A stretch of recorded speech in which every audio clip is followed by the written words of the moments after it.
The Lord is thy shepherd, I shall not want. Him maketh I lie down in a green pasture. Him leadeth I beside still water. Them him restoreth I soul. Him leadeth I in the path of righteousness for him name's sake. Yea! Though I rasta, I go walk through the valley of the shadow of death, I can't fear no evil. For thy rod and thy staff them comforted I and I. Uno prepares a table before I in the presence of our enemy. Them uno anointed I head with uno oil. Me cup runneth over. Surely goodness and mercy I go follow I all the days of I even. Me I go dwell in the house of the Lord God. Jah.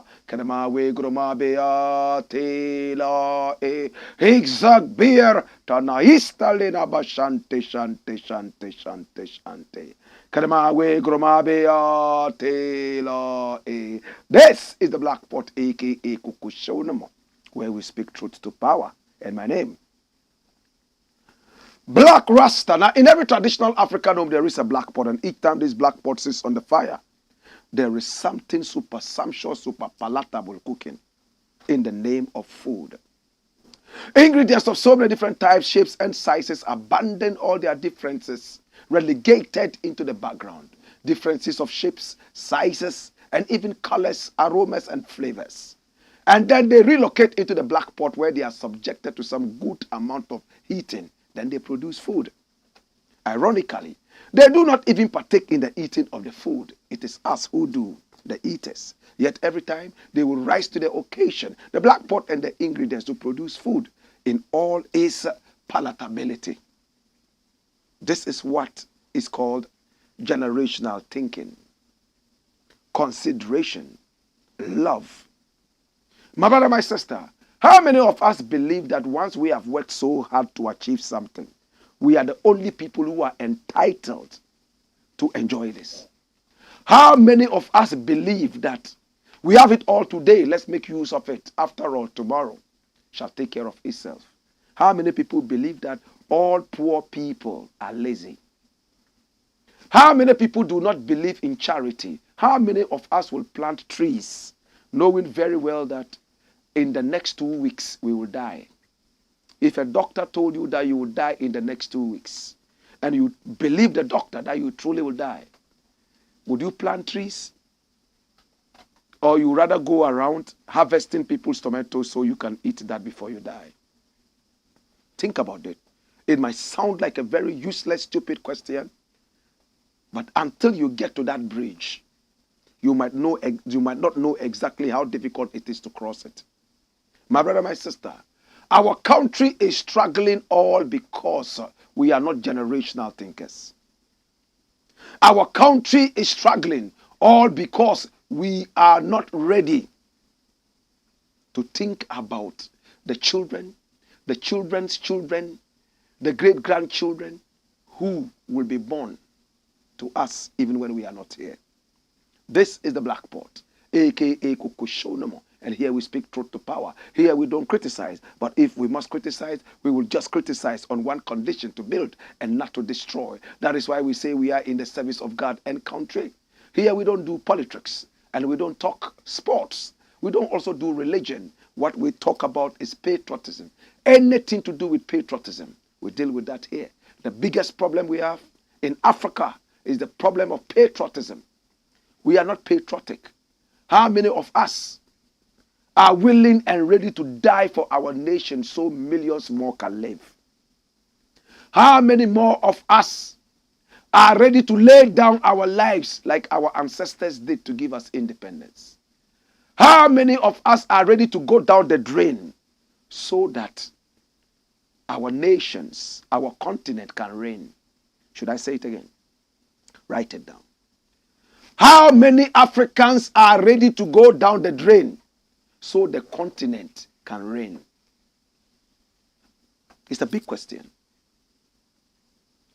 Go out there and tell them, if we can sacrifice 1 or 2 people, this country will be on a better footing. And find out how many people will be ready to give out their lives. They will tell you they are not Jesus Christ. This is the Black Pot. We are the Jesus Christ of this generation. We are ready to lay down our lives so the world can be a better place. So Africa can reign again. So our people can sigh a new sigh of relief. This is the Black Pot, aka Kukushonamo.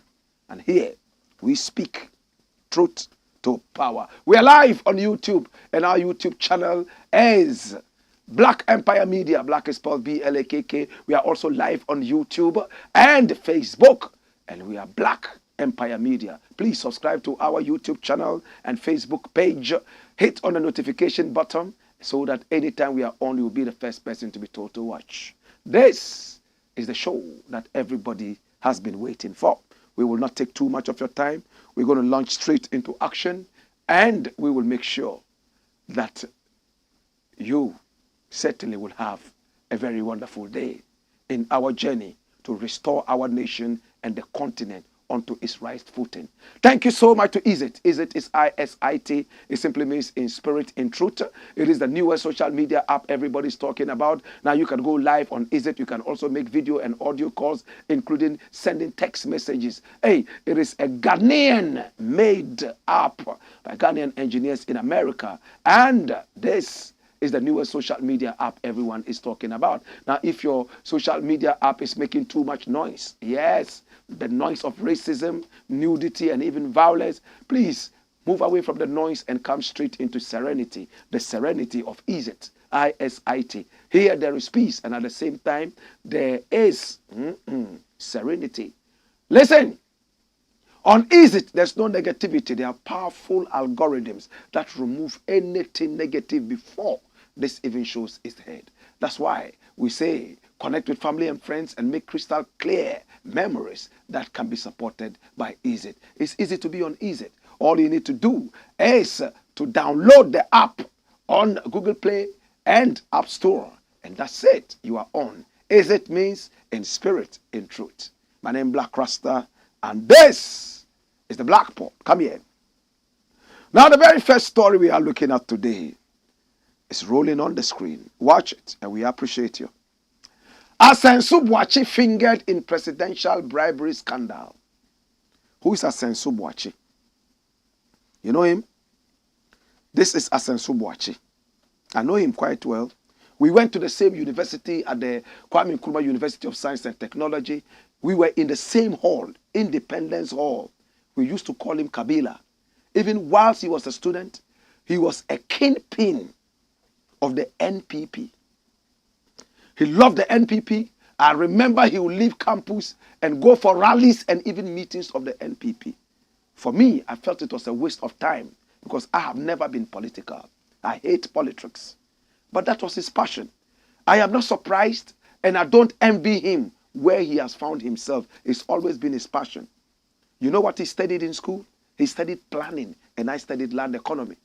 So he grabbed a Bachelor of Science degree in planning, and I grabbed a Bachelor of Science degree in land economy, the same department. So we know each other. I started reading about Asenso-Boakye and bribery, and it broke my heart, especially where the allegation is coming from. I trust the source of the information, and this is a brethren that I also know. So let us look at the facts. After looking at the facts, let us tell ourselves that nobody is bigger than the truth, friend or enemy. Run the story, my youth. Watch it.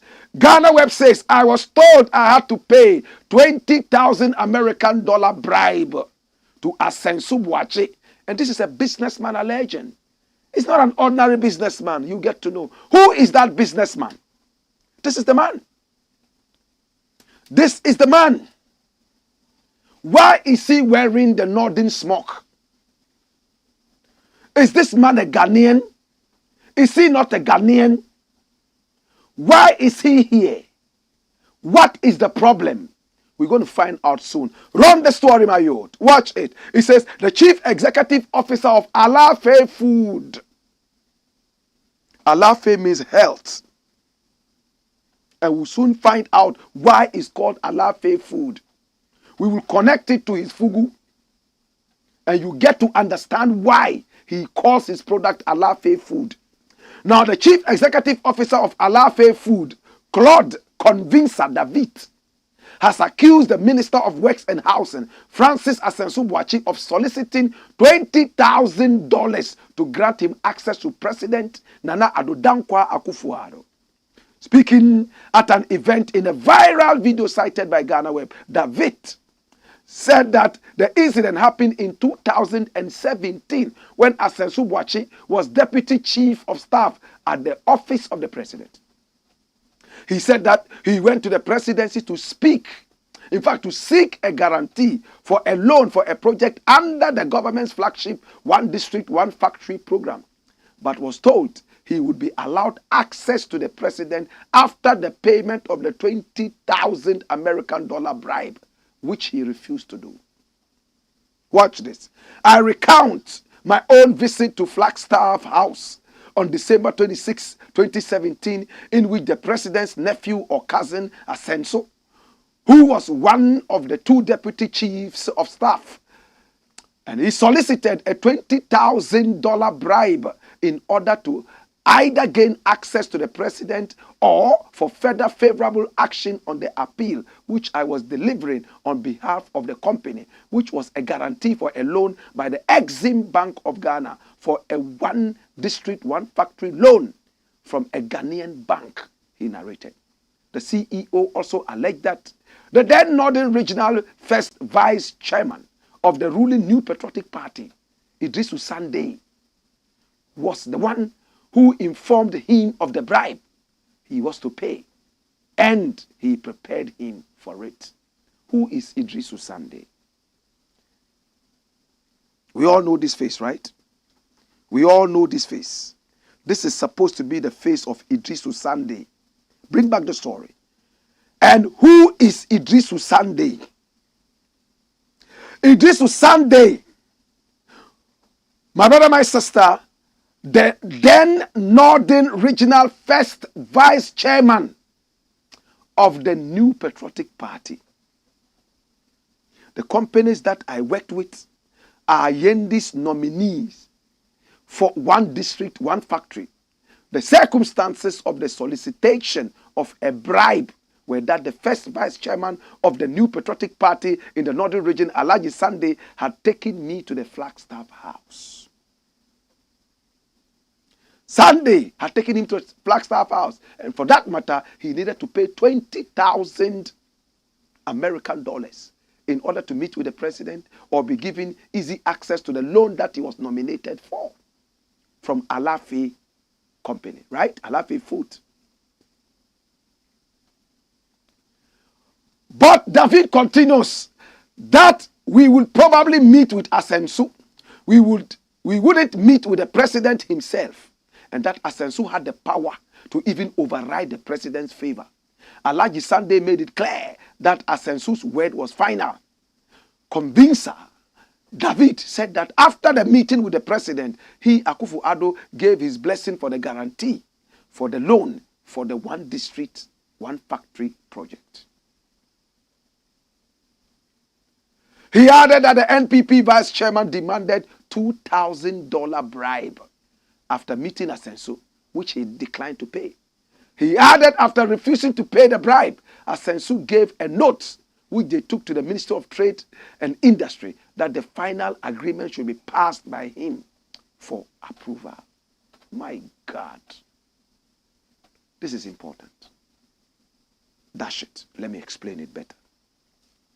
So, now let me deal with photographs. Bring me the photograph of David. Watch me and be quick with this. Now this is Convincer David. He's lived his life abroad. He has come to Ghana to stay in Ghana and be part of a great movement called the Back to Africa movement. He is repatriated. They are the people who believe that black people were carried into slavery and it's time to return home and contribute their quota to the development of Africa. He chose Ghana because of Kwame Nkrumah. When he arrived, he started working very strenuously. He found himself in Yendi. That is why he's wearing the fugu here, where he became the CEO of Alafe Foods. That's how come he got in contact with the first vice chairman of the NPP in the northern region, Alhaji Sunday. This is the man. And when you see people like this, they look like holy, but they are dirtier than toilet paper. These people. That's why a lot of them will find themselves in hell.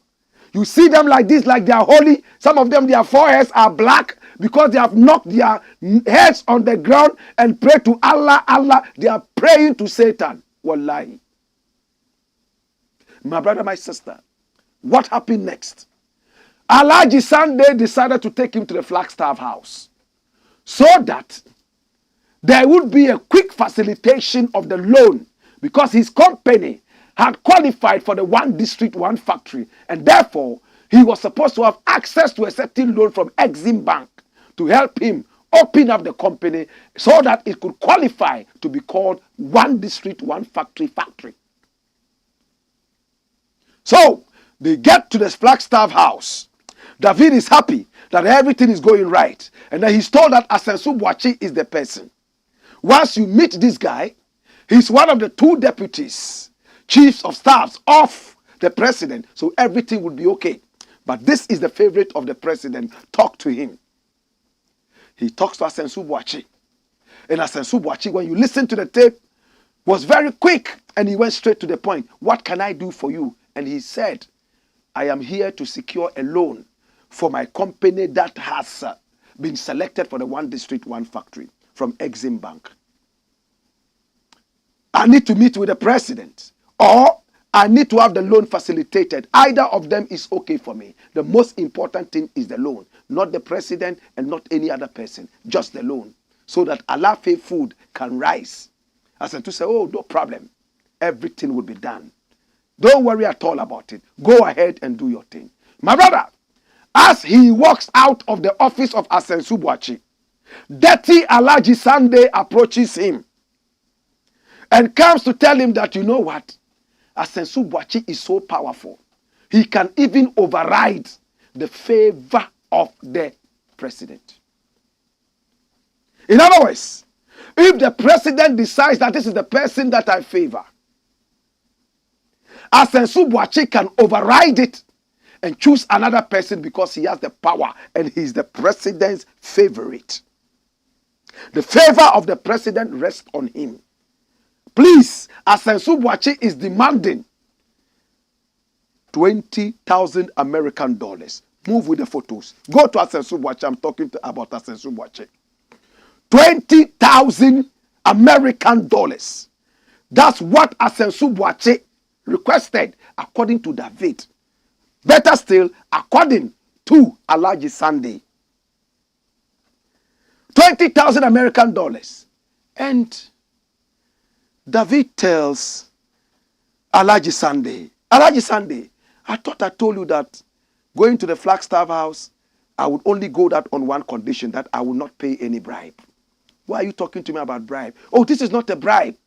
It is just to facilitate the thing. Why do I need to facilitate anything by paying some money? It is a bribe. I'm not paying that bribe. Listen to this carefully. Listen. Now, he had the opportunity to meet with the president.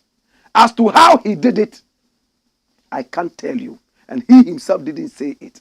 When he met with the president signed that he had qualified for the loan and therefore he should go for the loan.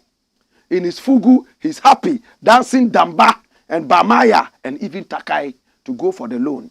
All of a sudden, Alhaji Sunday calls him and says, come here. That loan that the president has endorsed for you, know that I brought you here. you need to give me $2,000. Why? Is it another bribe? No, $2,000 for facilitation. He said, I'm not paying any bribe. Where I come from, we were taught never ever to pay any bribe, even at the peril of our lives. So it is, and so it shall stay. Say, you are stubborn, eh? Okay. He goes to tell Asenso-Boakye, Charlie, the guy be stubborn. That guy be stubborn. Wallahi, he be stubborn. He be shaggy guy. Asenso-Boakye says, okay. Then he writes a note to the Ministry of Trade and Industry and tells them the president has signed that this man should get the loan. But I am saying that don't give him the loan. Let it come to me finally for approval. So he was living his status of the man who can override the decision of the president. As said by Alhaji Sunday. Yeah.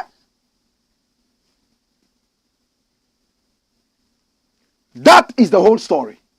2017, 6 years down the line, this man remembers everything and he brings it out because it hurts him. And Asenso-Boakye has responded. He has responded. Go back to the story. Now let's go back to the story. Boom! Ha! This, the media assistant to Asenso-Boakye, Francis, said is not true. We wish to state categorically that the allegation is false and evil.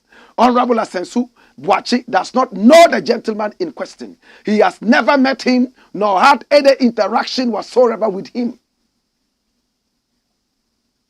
It may be recalled that this is not the first time this allegation has been made against the MP by the same person. It became obvious then that there was no iota of truth in the allegation. It gives cause to wonder why the gentleman will repeat the same allegation at this time, if not for evil and malicious intentions, a statement said. And this is the whole statement. I'm going to read the first paragraph. Our attention has been drawn to a video of a gentleman by name Claude Convinsa David, in which he alleges that in 2017, the then Deputy Chief of Staff at the Office of the President, Honorable Asenso-Boakye, solicited for a bribe from him in order to grant him access to the President. Dash it away. Brethren, this is not the first time we are hearing about people being asked to pay money in order to have access to the President. Remember, there was a certain dinner where people were asked to pay money in huge American dollars, not even Ghana cedis, to be able to gain access to the President and talk to him. We all remember Kennedy Japan also alleging the same thing, bribery and corruption. Our people say, you don't see smoke unless there's fire. If there's no presence of fire, there can't be any smoke. I wish that this thing would be seriously investigated. I wish that we'll go into this issue very seriously, especially that Asenso-Boakye is an MP. And he wants to be retained as an MP. Again, Asenso-Boakye is a minister of state in charge of housing, where there's a lot of corruption all these years. Again, Asenso-Boakye is one of the closest to the jugular veins of the President of the Republic, Nana Akufo-Addo. Come here. Hear me now. This is not a joke. We have turned this country into a circus clown. That such serious allegations will go away like that. For a reason, I trust what David is saying. What would he gain by concocting and lying? What would he gain by telling lies on innocent people? Forensically, we can investigate this. And it's up to us to put our nation first and throw away all sentiments and deal with the real fiber of the issue. Until we bring ourselves to the level where we all would say to ourselves, nobody is bigger than the truth, and become worshippers of the truth. Remember, the Bible tells you, you must worship in spirit and in what? Truth. If you worship in spirit alone, you are joking. If you worship in truth alone, my brother, you have to bring the spirit and the truth together.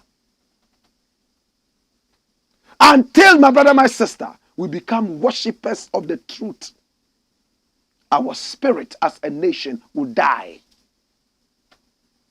I am so interested in this. You know why?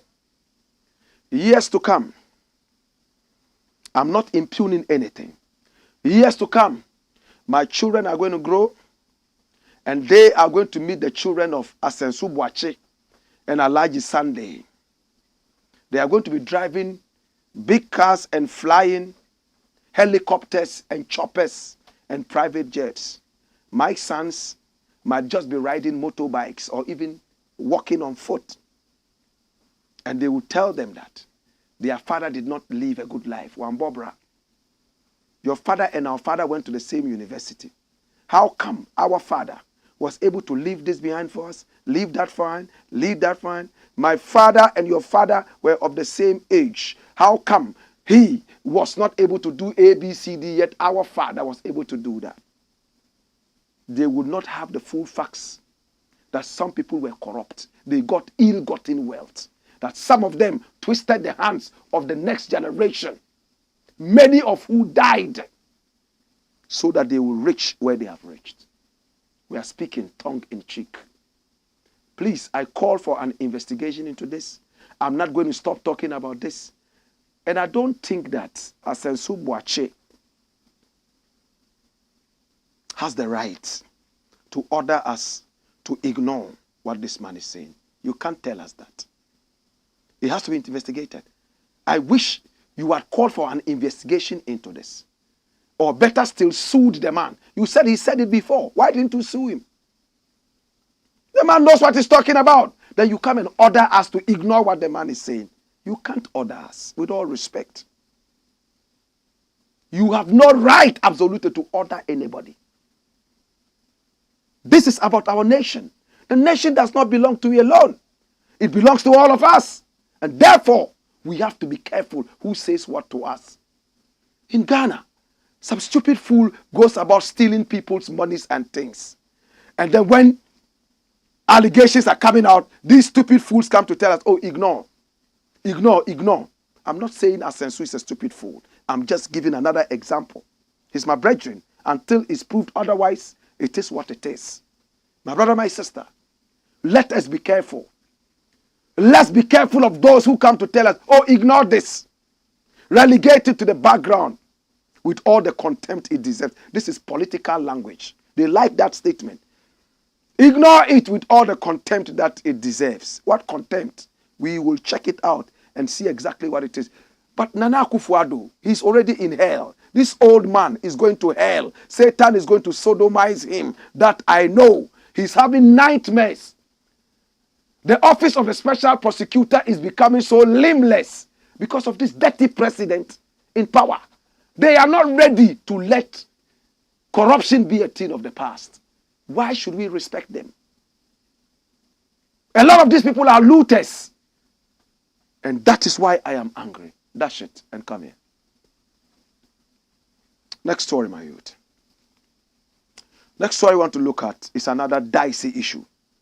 Ghana card will soon buy cars on credit. That's BAWUMIA, the king of promise. He says that the Ghana card, now you can use it anytime soon to go into any car dealership and ask for any car of your choice and drive it away on credit. My brother, do we all remember that BAWUMIA said that the Ghana card was worth more than what? And some people decided to take the Ghana card to test it and see if it could buy gobe. The gobe sellers started crying, ole, ole! And people started running away. This guy is a useless guy. Every day, when there's an opportunity to redeem himself, he rather sells himself more into hell. Ghana card is going to give you credit. Was it not the same guy who told us that Ghana card is equivalent to a passport? Can you travel to Togo with Ghana card? Can you travel to the Ivory Coast with a Ghana card? Yes? Okay. Try traveling with the Ghana card. To South Africa. Try traveling with your Ghana card to Algeria. Try traveling with your Ghana card to America and see. Every country uses passport.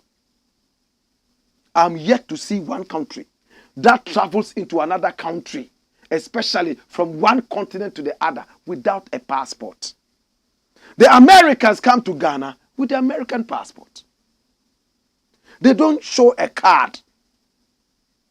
If they show a card at all, then it's supposed to be another ID card that is probably required.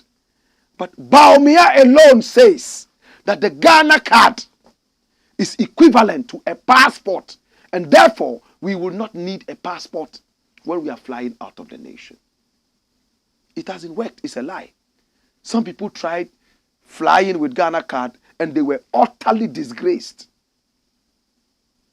Banks were not even accepting the cards a few months back because they said they had not connected whatever system to their systems, and the systems had done what systems, and systematically everything is broken. Today, BAWUMIA tells us that Ghana card will soon give us access to buy cars on credit. Let's see the authenticity of the story. Run it, my youth. And this is from modern Ghana. Ghanaians will soon buy cars on credit with Ghana card. And this is BAWUMIA. Run it, my youth. It says, Dr. Mahmoud BAWUMIA has disclosed that Ghanaians will soon be able to purchase vehicles on credit by simply presenting their Ghana cars. Now, speaking at the 57th congregation ceremony of the Kwame Nkrumah University of Science and Technology over the weekend, Dr. BAWUMIA revealed that discussions are underway with some local automobile companies to roll out such a loan scheme.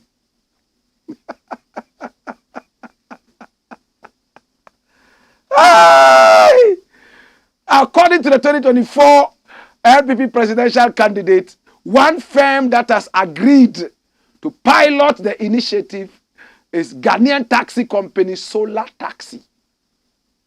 The Ghana card would also become the anchor for a credit system in Ghana, and it will take a couple of car manufacturers in Ghana, notably Solar Taxi, to give cars on credit to people. All they will need at the point of transaction will be your Ghana card, and they will give you a car, and then you pay over time. Oh, Jesus. Such dirty politicking. Bring BAWUMIA here. I said, bring me BAWUMIA, please. BAWUMIA. All we need is a Ghana card. So if a man is unemployed, if a man is at home and he's so stricken with poverty, he can go into the car dealership and show his Ghana card and drive away a car on credit. How is he going to pay? I'm asking. He is saying that all you will need is a Ghana card. That means you don't need any collateral. You only need a Ghana card. You don't need a proof of ability to pay. All you need is a Ghana card. The Ghana card has become the almighty. Very soon to marry, you need a Ghana card. My brother, very soon, I said, to marry, you will have to show a Ghana card. Somebody wake me up from this circus. BAWUMIA says they are in talks with a Ghana car manufacturer called Solar Taxi. And Solar Taxi has decided to give cars on credit to Ghanaians. And according to Solar Taxi, all Ghanaians need is a Ghana card. Does it make sense to you? Does it make sense to you? So an 18-year-old can walk into any car dealership and demand a car. They won't find out his ability to pay. So when they are doing their politics, they don't tell you the things that you don't want to hear. BAWUMIA doesn't want you to feel like the Ghana card has become hopeless. So he's trying to create and conjure things via conjuring to make you feel that Ghana card is the almighty. Do we all remember Social Security and National Insurance Trust? That guy there called Caleb who faked all his results from SHS all the way to first degree, second degree, third degree, fourth degree, everything faked. He sat on his computer and created them and took them, and they gave him such a sensitive position in Social Security and National Insurance Trust. He was the one dealing with their softwares and so on and so forth. How did that matter end? When everybody was calling him Doc, Doc, yet he didn't even pass his SHS. Everybody believed that he had a PhD, yet Caleb did not even pass his SHS, according to the reports that we read. The matter went to court. Have you realized that he's quiet? He was able to bring in a certain software, digital, and confuse everybody. God's names were rife. Slits. God's names all over the place. Right now, the easiest way to steal and rob Ghanaians is digitalization. No wonder Ghana card. I don't want to say this, but I'll say it. Now, when you arrive at the gate of heaven, the only thing you have to show to enter heaven is Ghana card. That lying BAWUMIA, that's the next joke he's going to tell you. You can be an armed robber, a thief, anything. Just make sure that you have your Ghana card with you. When you die, they should bury you with it. Heaven gate, just show it. Tell Angel Gabriel, Ghana card. They will allow you to sit on the right-hand side of God. Hallelujah. Jokers. That's it. When we return, we have more for you. Keep your comments coming. We shall deal with that in the interim. My name is Blakk Rasta. It's the Blackboard. 30 seconds. I'll return with much more. Hey!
Blackboard.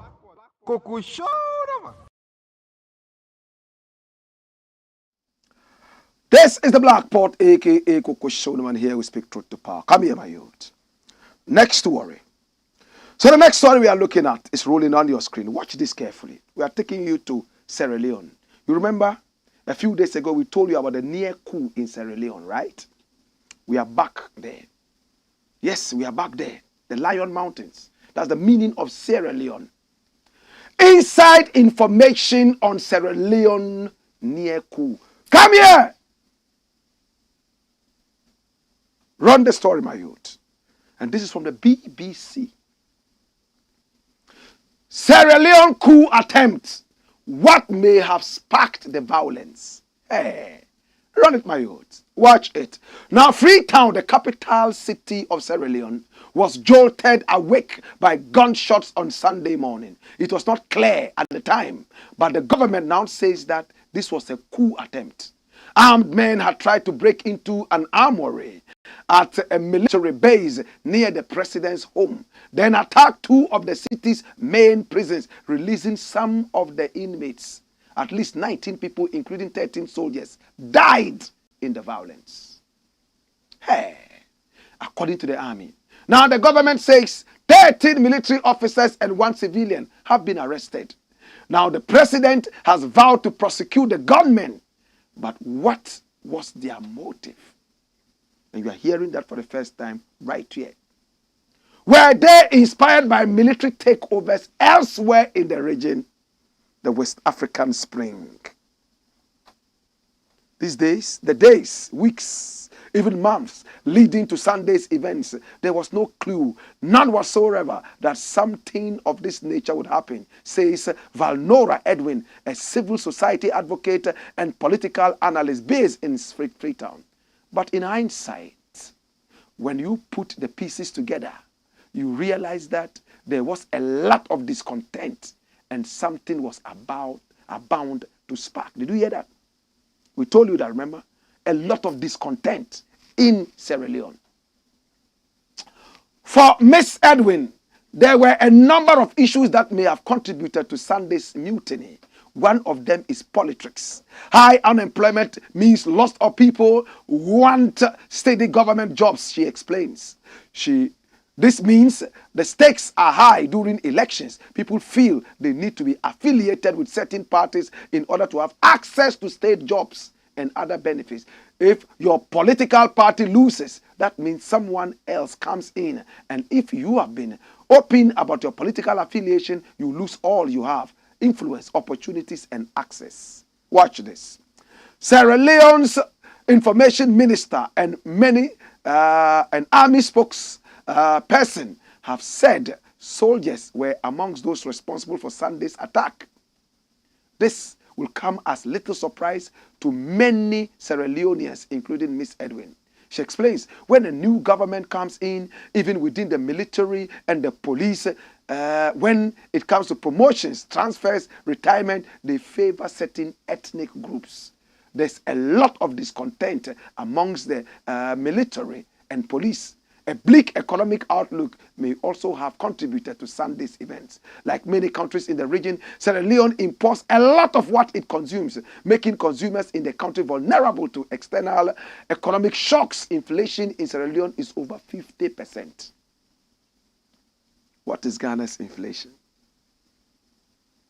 If Sierra Leone is 50%, find out the inflation of Ghana right now and let me know. Put it in your mind.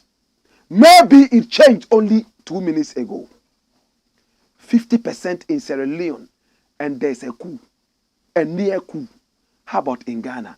What is the inflation rate? Miss Edwin explains other countries have put policies in place to cushion the effects at best as possible, but the current state of our economy leaves much to be desired. Something more needs to be done to cushion the impact of external shocks. Ali, a 61-year-old businessman who lives in Freetown, agrees that politics has an influence on the armed forces. Wow. Politics is in every sphere of life in this country. Yes, every sphere of life in this country. The security forces are hugely divided along these lines. Each administration that comes in tries to get rid of supporters of the opposition in the armed forces. He tells the BBC on condition that we do not publish his second name. In June, President Julius Maada Bio was elected for a second term after narrowly avoiding a runoff. The main opposition party, the All People's Congress, APC, questioned the result and boycotted parliament for 4 months. The stalemate only ended after mediation by the regional bloc ECOWAS. That's it. Wow. So Maada Bio is in power. And listen to what is said. Now, as soon as a president takes over, a new president, now the old president makes sure that supporters of the last president in the army and in key positions are removed, whether they like it or not. Come here. They sack you. You could be the best in the country. You could be the person who has the best thoughts for the nation. You'll be removed as long as you are seen as a supporter of the last president. My brother, so you see where patriotism plays a role. If there's patriotism, it won't be about individuals. It will be about the nation. It doesn't matter who the people choose as president. The people's allegiance will certainly be for the nation. It's the same in Ghana. It's the same in Nigeria, and it's worse in the Congo. Worse in Equatorial Guinea. More terrible in Togo. My brother, the moment a new president is voted in, they will start looking for who supported the last one. They will remove all of them one after the other. It is no more about patriotism. It's all about stoogism.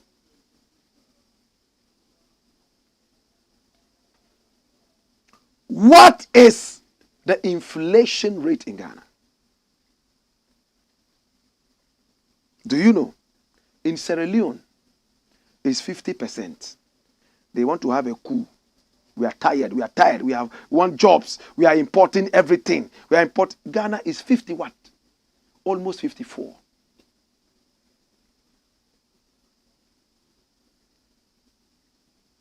And we are here because we love democracy. And yet, another stooge of the system comes to tell us that with Ghana card, you can buy things on credit. See where his mind is going. Credit. Because they are good at borrowing. Everything is borrowed. People should go out and borrow. They are not looking at how they can replenish you and make you strong enough to be able to walk in and buy cash and walk out. No, borrow. So the Ghana card becomes a borrowing tool. These people, God is going to punish all of them one after the other. Listen to the level of thinking of the vice president. Ghana card is going to help you to borrow. You will buy a car on credit. Such a joke. Give the people jobs. Let them save enough to buy their dream cars. Don't teach the people borrowing. Indebtedness. That is how you run the country. By being indebted to people who do not matter in creation. Well, Sierra Leone. Mother Bill, this is your second term in governance. What have you done for the people of Sierra Leone? The first coup attempt failed. There's another one coming. There will be a third one coming as long as the people are not taught patriotism. As long as you, the leaders, are not patriotic.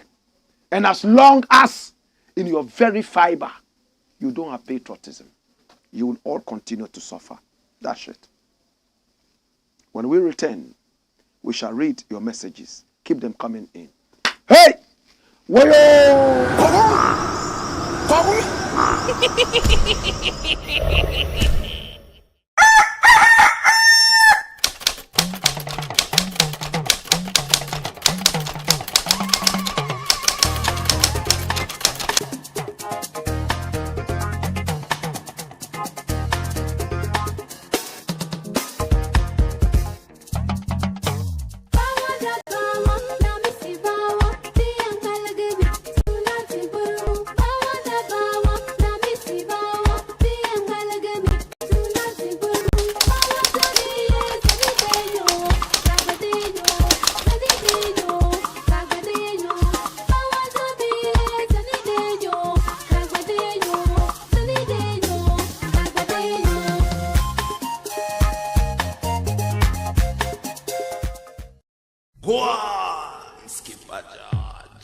Blackpot, Coco show man.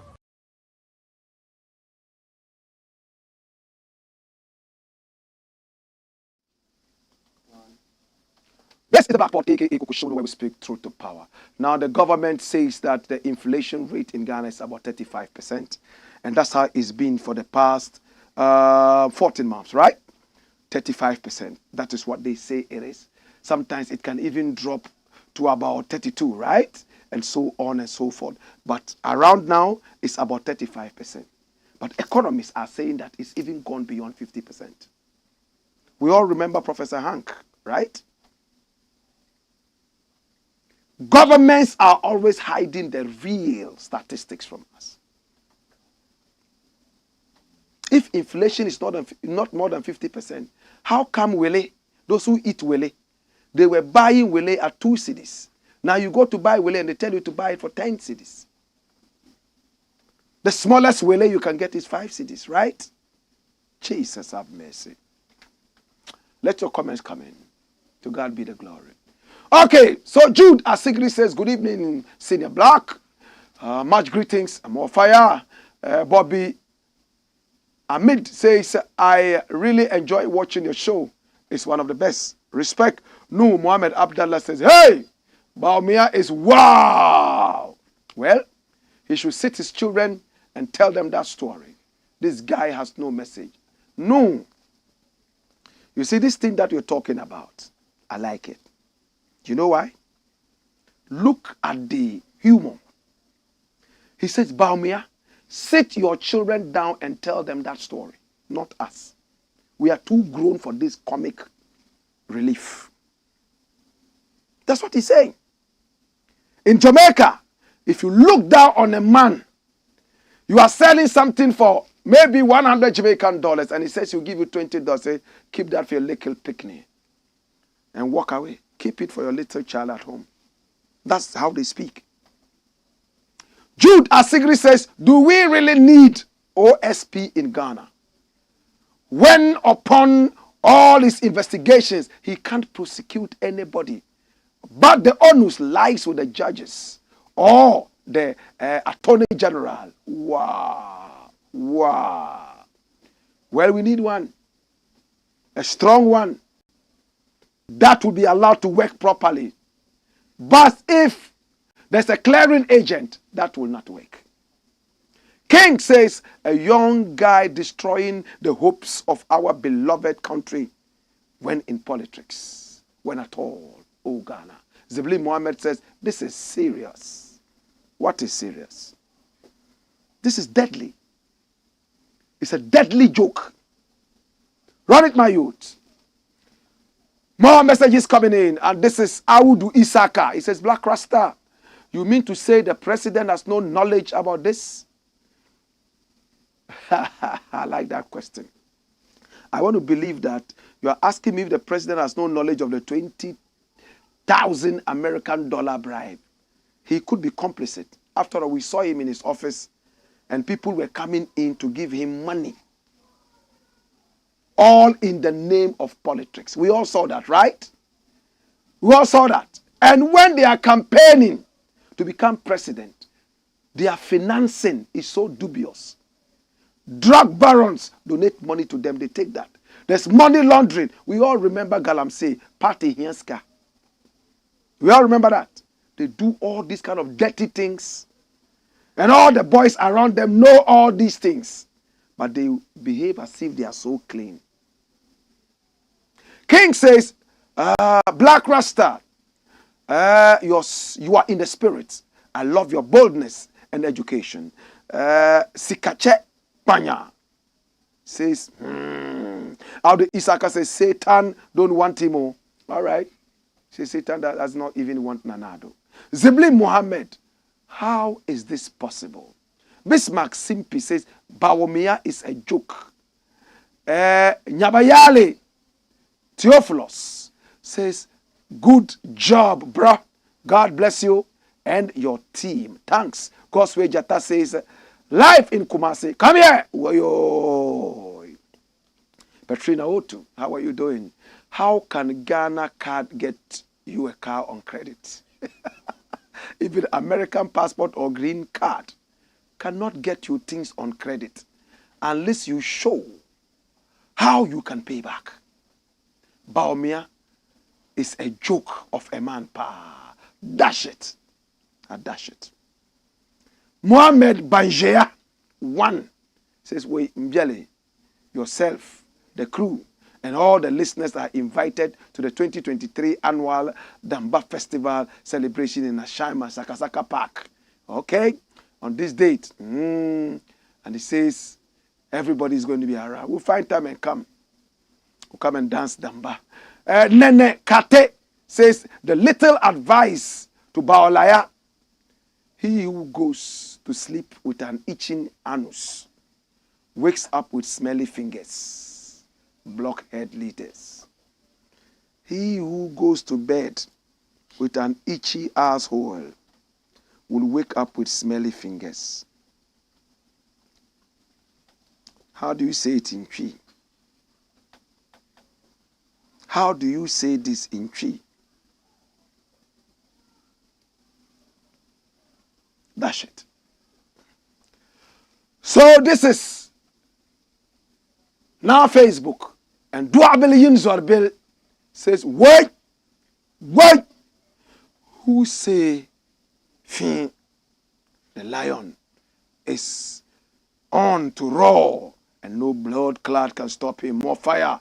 My Lion King Black Rasta. Frederick 9 says, Black of all.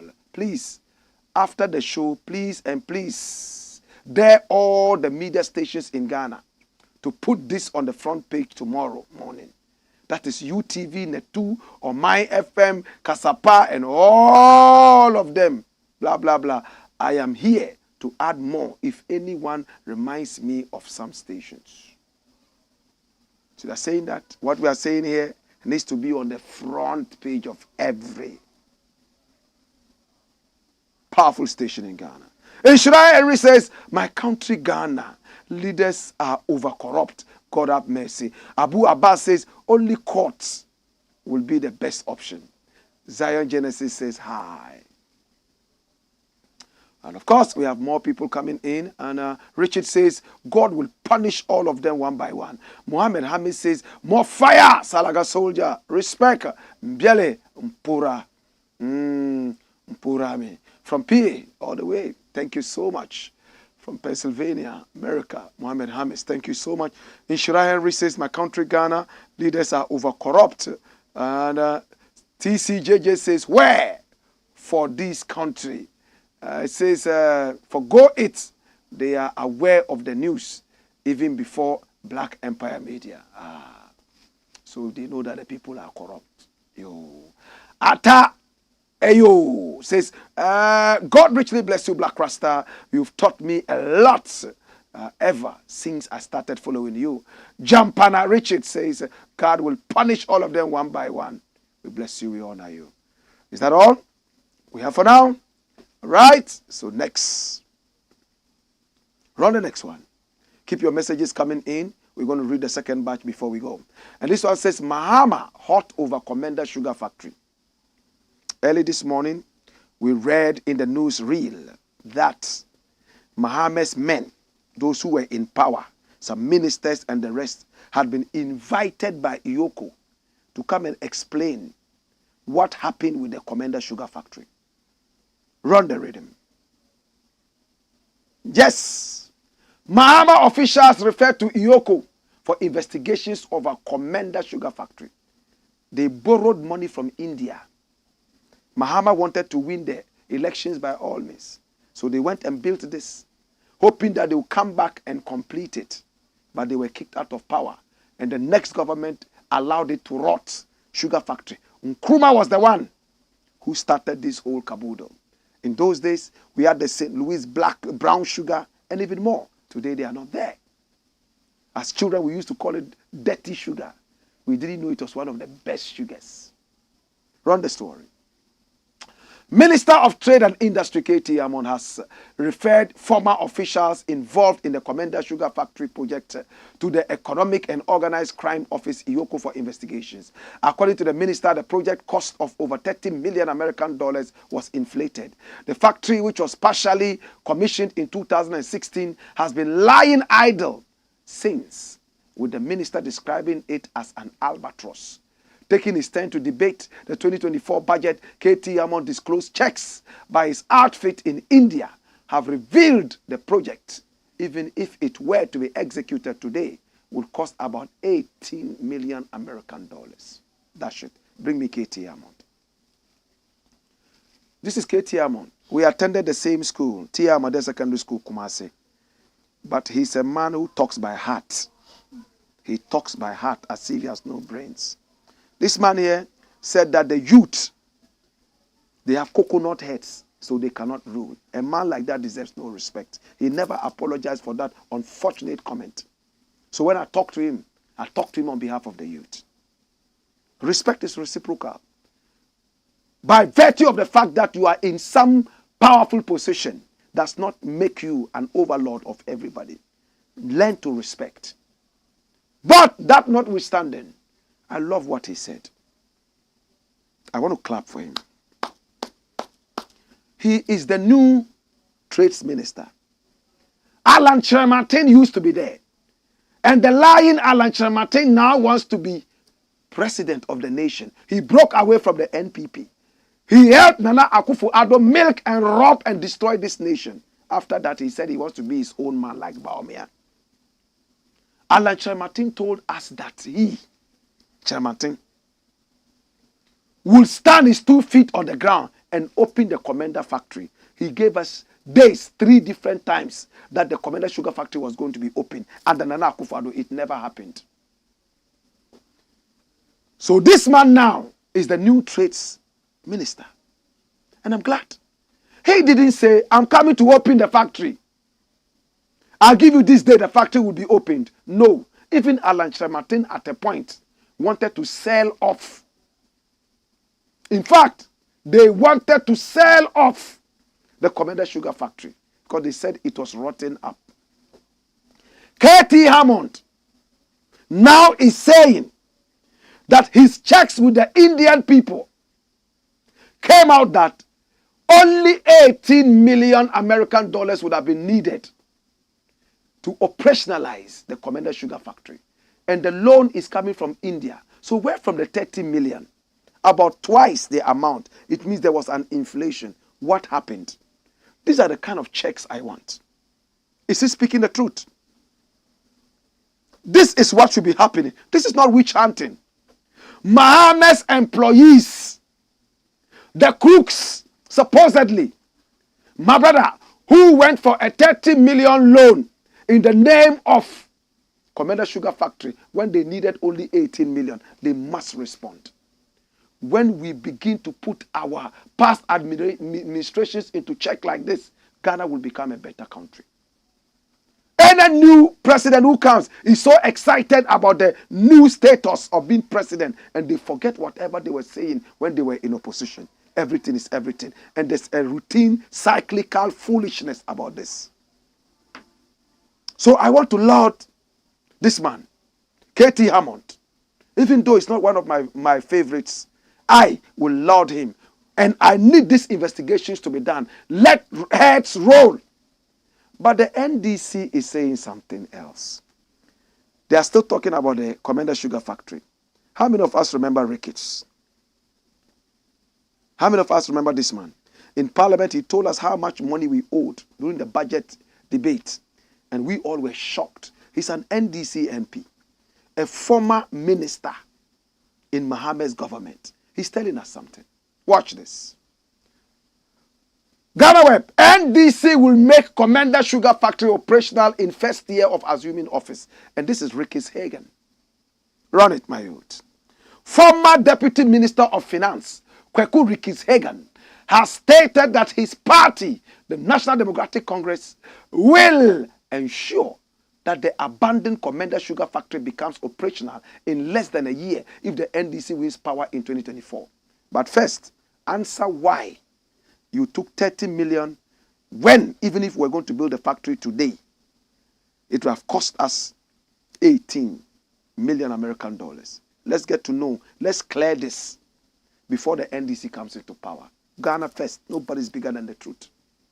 Speaking on Top Radio's Final Point program, Ricky Hagen stated that the NDC has proven itself as a party capable of fulfilling its promises and will thus ensure that the factory, which was built in an erstwhile NDC administration, becomes fully functional. I can tell you that on authority. He stated when asked by the host, Kobna Owusu Ejimai, whether the factory will be revived if the NDC wins power. Dash. So please let all the cobwebs be cleared. All the skeletons swept out of the cupboard, and let's operationalize this. All the machines are now rotting up. Mahama desperately wanted to hang on to power. I am glad that we kicked him out. He will be the first ever president of Ghana who was kicked out of power. He sat in operation and is coming back. Rawlings was not a president at the time he did the coup, went and came back. I'm talking about president. He would have more experience. He would have tasted defeat. He would have also tasted sweetness and power. And now when he returns, he would have the rare opportunity to be able to put the nation on a better footing. That's if he's genuine. It's a rare opportunity. Mahama should be happy about this. It's an opportunity for you to be able to see who followed you because of power. Now you are back into power. You will choose the right people and avoid the naysayers. That's it. Next story. Next story. Freedom Jacob seizes lions in another controversy. Is that the last story? All right. So who is Freedom Jacob Caesar? They call him Cheddar. That's him. Young man. He's a self-made man. We were told that he used to do scraps, carrying scrap material around and selling. But in his own story, he said that he used to rear fowls and he made so much money. He's one of the richest guys. The other day I met him. He said, "Hey, Blakk Rasta, you look more handsome outside than on TV, you know." I said, well, I take that as a compliment. But this man here is a very wicked man. Very, very dangerous man. You see his face like that with all the smiles. Very dirty, wicked guy. You know why? He brought 2 lions into the country. White lions. Rare breed. You know what he did with them? He deteated them. He removed all their teeth. And declawed them. Removed all their claws. Now the strength of the lion, the teeth and the claws, that's what it uses to feed. He brought them and turned them into cats and put them in a small cage in his house. So people around his house were complaining. The animals were not being bathed. They were smelling. That's them. Smelling all over the place. Hey, they are roaring. We are scared that one day these lions will just come out and eat us. They didn't know that this guy had removed their teeth. That was when Freedom Saba came out to tell us that, oh, actually the lions cannot hurt anybody. We have declawed them and removed their teeth. Bring back the lions in the cage. My brother, look how small this cage is. The lion is the king of the jungle. It takes over the whole jungle. Several millions of hectares. It controls that space. You bring it and lock it up in this tiny cage. That's an animal prison. The animal has no right. All because you have money. You go and bring these animals and lock them here. I've been talking about this all this while. In our nation, we have no respect for animals. When we see animals, we see meat. Animals are nothing but meat to us. When we see a goat walking, what comes into our mind is, me sure we Charlie, the bon kwai mawa, ube Philippa. It's very sad. These animals, they have life. They love their lives the same way you love your life. You go and catch them from the jungle. Come and lock them up in prison. And you know what Freedom Caesar does? He feeds them with what he feels they should eat, not what they want to eat. It's like a prisoner. When you are locked up, you cannot go to, in fact, the kitchen and tell the matron that today I want to eat abenkwai and nkrakra and akrantie. Can you do that? Can you do that in someone prison? No! They feed you with what they feel you should eat. That's how he feeds these animals. And because their teeth are gone and their claws are gone, he will feed them most of the time with liquid, chemicals, liquid, so that you remain fat. Is that not wickedness? Is that not wickedness? But the BBC has come to hear about this. I knew when I was talking about it, BBC was going to pick it up. A very good friend of mine at BBC heard me talking about it the other time, and he approached me, we talked about it. I didn't know he was going to write about it, but I guessed. He's written about it. Run the story. And that's the story.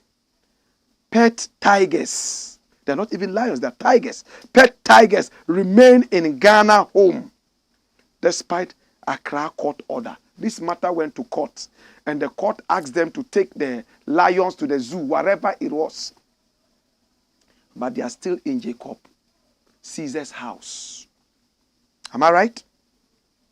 At the time we picked this story, it was 21 hours ago. Run the story, my youth. And the writer of the story is CESAR'S. Do you have his photograph? Find his photograph and put it up. Now, two tigers at the center of a row between neighbors in Ghana's capital, Accra, remain in a cage on one of the properties despite a court ordering their removal. When businessman Nana Kwame Bediako took the unusual step of importing them, he thought people would be excited to see non-native wildlife. But his unimpressed neighbors took legal action. My family and I feel very unsafe and terrified anytime we see these tigers, Pamela Agba said. They were brought in from Dubai as cubs last year, but now the wild cats appear to be fully grown because they are eating chemicals. You saw them when they were little. Just last year, look how they have become big. Mr. Bediako has not said how much the process cost him, but described what he had done as an achievement. I went through the right process, and I brought experts from outside to create a safety cage for them so that they don't become a danger to the public, he told reporters last year. I can guarantee you that there's 1 million in Africa. In fact, there are millions in Africa who have not seen a tiger, and that's the common yellow and black.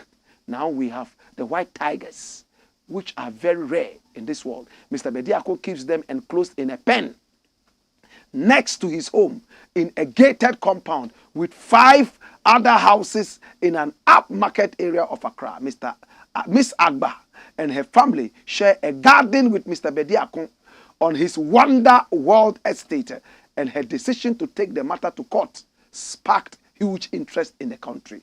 They said that as well as being afraid of the tigers, the animals were noisy and gave off a horrible smell. The court agreed with the Agba family and asked the Forestry Commission, which is responsible for wildlife, to remove the pet tigers within 3 days in November last year. November last year. It's over a year now. The tigers are still there. Lawyers for the Forestry Commission had told the court that they could only remove the animals when Mr. Bediako completed an enclosure in another place to accommodate them.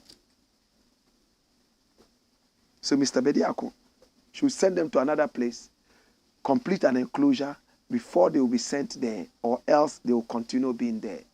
And the court action will become useless. In February, 3 months after the initial ruling, the Forestry Commission pleaded for another 3 months, but it has still failed to remove the tigers. Mr. Bediako told the BBC he needed more time because it has taken several months to build a new enclosure in another part of Accra, away from residential areas for the tigers. That's it. You see, bring the tigers here. I sympathize with the tigers. This is my very good friend who wrote the story. He's at BBC right now. You know, oh my God. I truly miss him. CESAR'S. Love, love, love, love. Thanks for writing this wonderful piece. Bring the tigers now. You see these tigers? I'm so sad. They are going to have heart disease and die. They are just eating chemicals and bloating and becoming big. 1 year. Bring the picture of when they were small ones like cats. Only a year ago, when they arrived, they were like this. Like cats. After 1 year, look at how they have become. Chemicals. They are getting obese. In other words, they are suffering from obesity. Heart problem. They will be dying. The sad thing is that if you return these animals into the jungle, they are going to die. You know why? They have no claws anymore to fight. and they have no teeth to bite. Then on Sunday you are in church. Hey, yes, yeah, yes, yeah. This is enough to take you to hell. Wickedness against animals. Animal rights in Ghana is 0. Cheddar, I want to say that I want to believe that you have learnt your lessons. Riches is not about being cruel. I know that you are a philanthropist. You help people around. You help them. Maybe you misrepresented this. All the rich people who go out and catch bears, lock them in their homes like Owusu Bempa. They have bears in their homes. Some of them have what animals. You are all wicked people. An animal that's a jungle animal. Several acreages of land. You bring them and lock them up in a small cage. Let your conscience work. That's it. Last story and I'm done. This is going to take me just 2 minutes. Now the last story says, Chief Justice calls Ghana lithium sale as colonialist. We have a new Chief Justice, right? We have an old one too, right? Run the rhythm. Watch the story. This is the person who is speaking. Sophia Akufu. We all know her, right? She was the one who put Nana Akufo-Addo under fire. She trained under Nana Akufo-Addo. Right? Run the story, my youth.